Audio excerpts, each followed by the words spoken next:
Hello दोस्तों, आज का सवाल है निम्नलिखित का घनमूल ज्ञात करें। तो आज के वीडियो में हम आपको घनमूल निकालने का एक आसान तरीका सिखाने वाले हैं। तो देखिए, जैसा कि आप देख पा रहे होंगे, हमने स्क्रीन पे दो संख्या लिया है जो कि दोनों ही पूर्ण घन संख्या है। तो इसका हम क्या करेंगे, घनमूल निकालेंगे।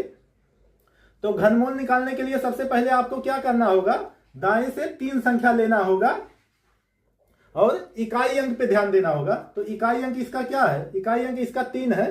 तो अब आपको ये पता लगाना होगा कि कौन सी ऐसी संख्या का घन करने पे लास्ट में 3 आता है। तो देखिए, अगर आप 7 का घन करेंगे तो लास्ट में 3 आ रहा है कि नहीं आ रहा है। तो 7 का घन करने पे लास्ट में 3 आ रहा है और कोई भी ऐसी संख्या नहीं है जिसका घन करने पे लास्ट में 3 आए।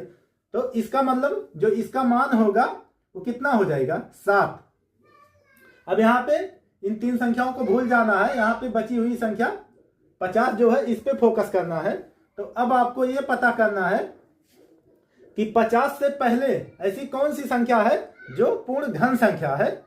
तो 50 से पहले देखिए, 50 से पहले 3 का घन करने पे लास्ट में 27 हो रहा है और इसके आगे अगर बढ़ते हैं तो 4 का घन 64 हो जा रहा है, जो कि ज्यादा है। तो यहाँ पे वो संख्या जो है वो 3 है, यानी 3 का घन करने पे लास्ट में 27 हो रहा है। तो वो संख्या 3 होगा, क्योंकि हमको घनमूल निकालना है और ये जो ऊपर है घन है, तो इसका जो मान होगा वो 3 है। तो इस तरीके से इसका जो घनमूल निकल के आएगा 37। अब आगे बढ़िए, एक और समझ लीजिए। जैसे देखिए, आपको घनमूल निकालना है तो आपको क्या करना होगा, दाहिने से 3 अंक लेना होगा और इकाई अंक पे ध्यान देना होगा। इकाई अंक इसका 2 है।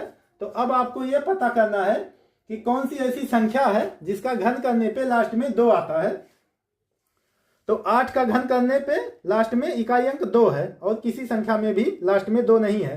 तो इसका मतलब जो इसका मान आएगा वो कितना हो जाएगा, 8। अब यहाँ पे इसको भूल जाना है। अब आपको बची हुई संख्या 110 है, इस पे ध्यान देना होगा। तो अब आपको ढूंढना होगा 110 से पहले की पूर्ण घन संख्या। तो 110 से पहले जो पूर्ण घन संख्या होगी वो 4 का घन 64 होगा। और इसके आगे बढ़ेंगे तो 5 का घन 125 हो जाएगा। तो आपको आगे नहीं जाना है, 110 से पहले ही मैनेज करना है। तो यहाँ पे ये जो ऊपर है घन है और यहाँ पे जो दिया हुआ है इससे 110 से पहले 64 ये भी घन है। तो आपको घनमूल पता करना है। तो इसका जो घनमूल है 4 है। तो इस तरीके से यहाँ पे 4 आ जाएगा और इसका जो घनमूल निकल के आ जाएगा वो हो जाएगा 48। तो उम्मीद करते हैं कि आपको घनमूल निकालने का तरीका मालूम चल गया होगा।